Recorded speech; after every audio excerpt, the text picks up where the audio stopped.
अरे श्यामलाल, इस दुनिया में हर कोई लालची है। बस लालच देने वाला चाहिए। रामदीन, मैं जानता हूँ कि तू एकदम चालाक दिमाग वाला आदमी है और बातों का तो इतना धनी है कि पत्थर से भी तेल निकाल ले। लेकिन मैं तो ठहरा सीधा साधा आदमी। ये सब चालाकियां मेरे बस की बात नहीं है। अरे श्यामलाल, तू क्यों परेशान होता है? तुम मजे से अपना जीवन जी। इन सब के लिए तो तेरा दोस्त ही काफी है। हाँ भाई, सही कहा तूने। अच्छा चल, अब मैं चलता हूँ, मुझे खेतों पर भी जाना है। चल ठीक है, मैं भी चलता हूँ। मुझे भी घर जाने के लिए देर हो रही है। फिर ऐसे वो दोनों अपने अपने रास्ते की ओर चल पड़ते हैं। ये कहानी है छोटे से गांव में रहने वाले रामदीन की। देखने में तो रामदीन बिल्कुल साधारण लगता, धोती कुर्ता पहने वाला और सबसे मीठी बातें करता। उसके चेहरे पर इतना भोलापन था कि कोई बच्चा भी उस पर भरोसा कर ले। लेकिन वो ये अच्छे से जानता था कि कब, किसे, कैसे उल्लू बनाना है और ठगना है। अजी, जब देखो आप यही चाल चपट में लगे रहते हो। मन लगाकर कुछ काम क्यों नहीं करते? ऐसे बिना काम करे गृहस्थी कैसे चलेगी? अब तो बच्चों का स्कूल में एडमिशन भी कराना है। अगर आप मेहनत मजदूरी नहीं करोगे तो हम सड़क पर आ जाएंगे। देखो भाई, यहाँ गांव में तो मैं काम करने वाला नहीं। आखिर मेरी भी कोई इज्जत है। ऐसा करो, मुझे कुछ पैसे दे दो, मैं दूसरे गांव में जाकर कुछ काम देखता हूँ। जब देखो आप पैसे ही मांगते रहते हैं। मेरे पास अब सिर्फ 50 रुपए बचे हैं।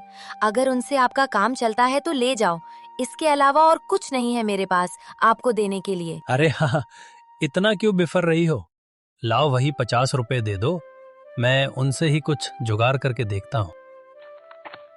फिर ऐसे इमरती अपनी अलमारी से 50 रुपए लेने के लिए चली जाती है। अच्छा इमरती, अब मैं दूसरे गांव की ओर चलता हूँ। अपना और बच्चों का ध्यान रखना। आप मेरी और बच्चों की चिंता ना करें। बस हो सके तो दूसरे गांव में जाकर कुछ काम कर लेना, जिससे 2 पैसे घर में आ सके। यहाँ पर सब कुछ मैं संभाल लूंगी। फिर इमरती से ऐसा कहकर रामदीन दूसरे गांव की ओर चल देता है। चलते चलते शाम हो जाती है। रास्ते में उसे एक भटियारिन दिखती है। वो भटियारिन सुंदर घड़े बना रही थी। अरे इतने सुंदर मिट्टी के बर्तन, क्यों ना मैं भी मिट्टी के बर्तनों का ही व्यापार कर लूं। किसी की नौकरी करने से अच्छा है कि खुद का ही कोई काम करूं। लेकिन व्यापार करने के लिए मेरे पास पैसे कहाँ हैं? लेकिन कोई बात नहीं, कुछ ना कुछ तो जुगाड़ में लगाकर ही रहूंगा। अरे बहन, तुम्हारी मिट्टी के बर्तन तो बहुत ही सुंदर है। मुझे तुम्हारी वो मिट्टी की सुराही बहुत पसंद आई। वो कितने की दी है? बाबूजी, वो सुराही तो पूरे 5 रुपए की है। लेनी है तो बताओ, अभी एकादम बढ़िया सुराही निकाल कर देती हूँ। क्या कहा? 5 रुपए की? ये तो तुम बहुत महंगी बता रही हो। नहीं, मैं सिर्फ इसके 3 रुपए दे सकता हूँ। अगर देनी है तो बताओ। देखिए बाबूजी, ना आपकी ना मेरी, मैं इसे 4 रुपए में दे सकती हूँ। अब आपको लेनी है तो बताओ। अच्छा ठीक है, 4 रुपए में दे दो और एक बढ़िया सी सुराही मेरे लिए जल्दी से निकल दो, मुझे देर हो रही है। फिर ऐसे रामदीन उस भटियारिन से सुराही खरीदकर आगे की ओर चल पड़ता है। चलते चलते अब अंधेरा भी हो चला था। तभी कुछ देर आगे चलने पर रामदीन को सराय में एक औरत दिखाई देती है। रामदीन को अब भूख भी बहुत तेज लग रही थी। वो आगे बढ़कर उस औरत के घर की ओर चल देता है और उस औरत से कहता है, बहन, अगर तुम्हें कोई परेशानी ना हो तो क्या तुम मेरा एक काम कर सकती हो? काम? भला कैसा काम? मैं पंडित हूँ। मैं साफ सफाई से बना हुआ बिना झूठ का भोजन ही खाता हूँ। मेरे पास कुछ आटा है। अगर तुम मेरे लिए उसमें से कुछ रोटियां बना दोगी तो मैं तुम्हें इस काम को करने के पूरे 5 रुपए दूंगा। अच्छा, अगर ऐसी बात है तो लाओ, मुझे आटा दे दो, मैं अभी तुम्हारे लिए रोटियां बना देती हूँ। इतने तुम बगल वाली सराय में आराम कर सकते हो। रामदीन पूरे दिन का थका हुआ तो था ही, इसलिए वह बगल वाली सराय में आराम करने के लिए चला जाता है। फिर ऐसे रामदीन बगल वाली सराय में जाकर लेट जाता है और थोड़ी ही देर में उसकी आंख लग जाती है। वहीं दूसरी तरफ वो औरत चौका बर्तन साफ करके शुद्धि के साथ रामदीन के लिए खाना बनाकर तैयार कर देती है। तभी अंदर कमरे से उस औरत का बच्चा भागता हुआ उसके पास आता है। माँ, माँ, मुझे बहुत तेज भूख लगी है। मुझे भी खाने के लिए रोटी दो ना। मेरी गुड़िया रानी, बस थोड़ी देर रुक जा। ये रोटी पंडित जी की है, मैं अभी उन्हें ये रोटी देकर आती हूँ और फिर अपनी गुड़िया रानी के लिए मैं रोटी बनाऊंगी। नहीं माँ, मुझे बहुत तेज भूख लगी है। मुझे अभी खाने को रोटी चाहिए। ओह, ये नहीं मानेगी। चलो कोई बात नहीं, इसमें से 2 रोटी इसे दे देती हूँ। पंडित जी के लिए मैं और बना दूंगी। गुड़िया रानी, मैं बस 2 मिनट में पंडित जी को रोटी देकर आ रही हूँ।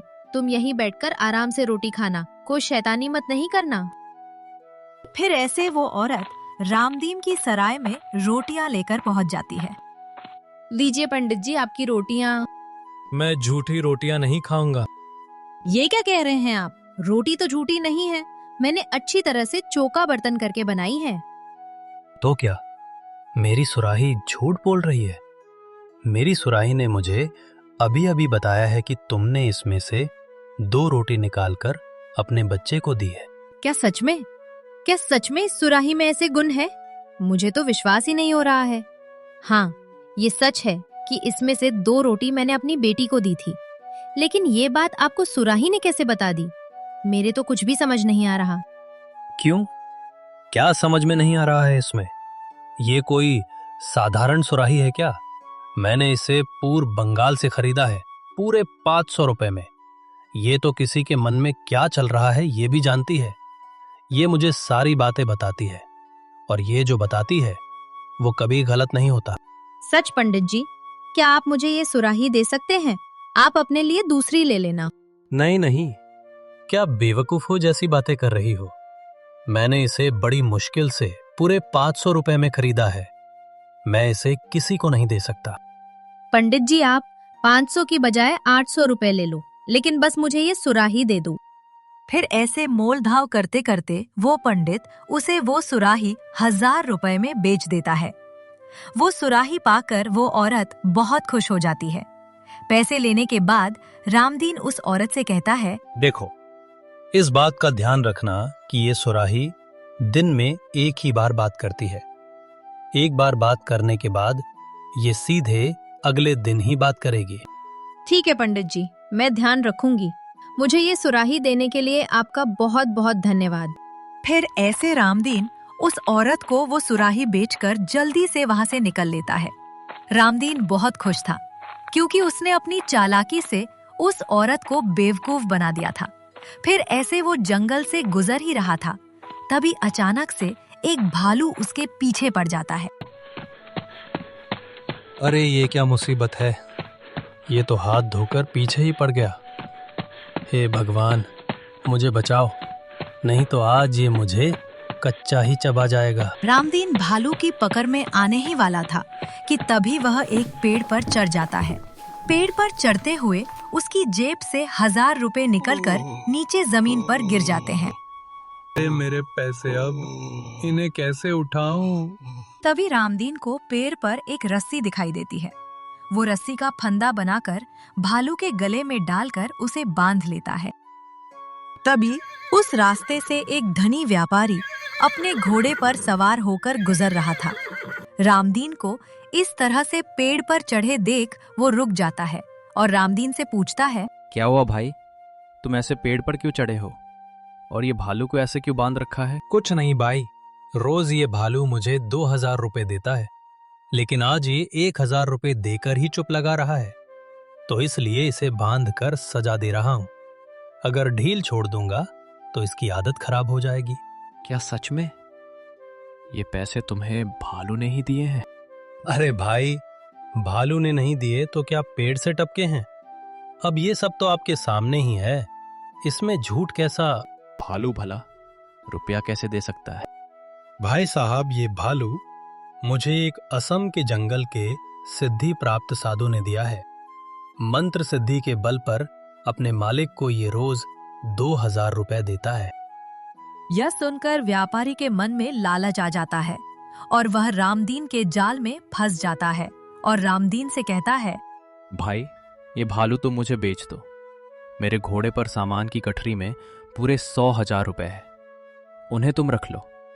तुम अपने लिए ऊन महाराज से दूसरा भालू ले लेना। रामदीन पहले तो नाना करता रहा, फिर मानने का नाटक करते हुए उस व्यापारी से बोला, ठीक है, लेकिन मुझे पैसों के साथ साथ तुम्हारा घोड़ा भी चाहिए।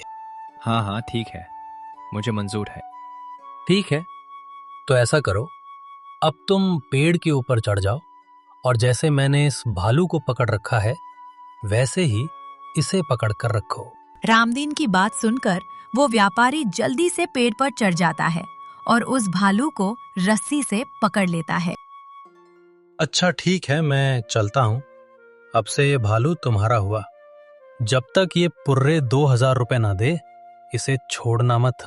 फिर ऐसे रामदीन पैसे और घोड़ा लेकर अपने गांव की ओर चल देता है। मन ही मन वह बहुत खुश था, क्योंकि उसने अपने चालाकी से 2-2 लोगों को पागल बनाकर अच्छे खासे पैसे जो बना लिए थे। जल्द ही रामदीन अपने गांव पहुंच जाता है और घोड़े से उतरकर घर के अंदर जाता है। अरे ये घोड़ा और इतने सारे पैसे कहाँ से ले आए? क्या तुमने फिर कोई उल्टा सीधा काम तो नहीं किया? अरे तुम क्या फिर से बकवास करने लग गई? एक तो मैं इतनी मेहनत करके ये पैसे लाया हूँ और तुम हो कि फिजूल की बातें करने में लगी हुई हो। अब जाओ, जल्दी से मेरे लिए खाना बना कर लाओ। मुझे बहुत तेज भूख लग रही है। फिर ऐसे इमरती रामदीन के लिए खाना बनाने के लिए रसोई में चली जाती है। अरे आज तो मजा ही आ गया। पहले वो बेवकूफ औरत मिल गई, उसके बाद ये व्यापारी तो बहुत ही बड़ा बेवकूफ निकला। उसने सीधे मुझे 1,00,000 रुपए ही दे दिए, बिना कुछ सोचे समझे। बाहर खड़ा व्यापारी का घोड़ा रामदीन की सारी बातें सुन रहा था। वो जल्दी से भागकर अपने मालिक के पास पहुंच जाता है।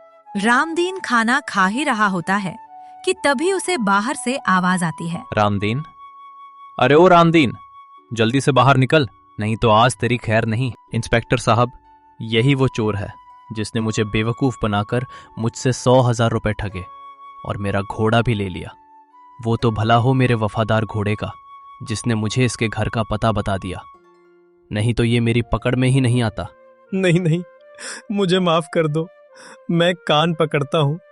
मेरी तौबा, मेरे बाप की तौबा। मैं आगे से कभी ऐसा कोई काम नहीं करूंगा। मुझे छोड़ दो। चल, कुछ दिन जेल की हवा खाएगा तो ये सारा ठगपन भूल जाएगा। चल, अब तेरी खातिरदारी तो हम जेल में करेंगे।